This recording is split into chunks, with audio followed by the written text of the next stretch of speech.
President BBM Marcos, ikaw ang mastermind.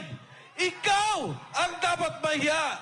Ikaw ang dapat ikulong ng sambayanang Pilipino.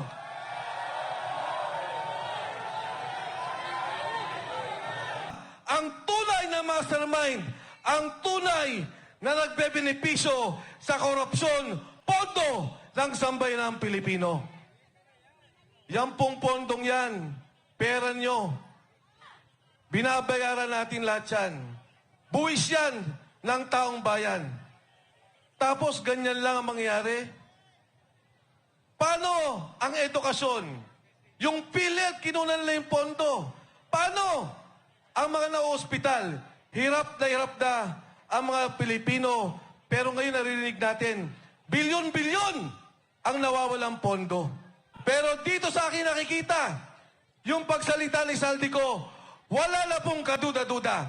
Si Saldico, chairman ng Appropriations Committee ng Kongreso. Bata nila, tao nila, 3 taon.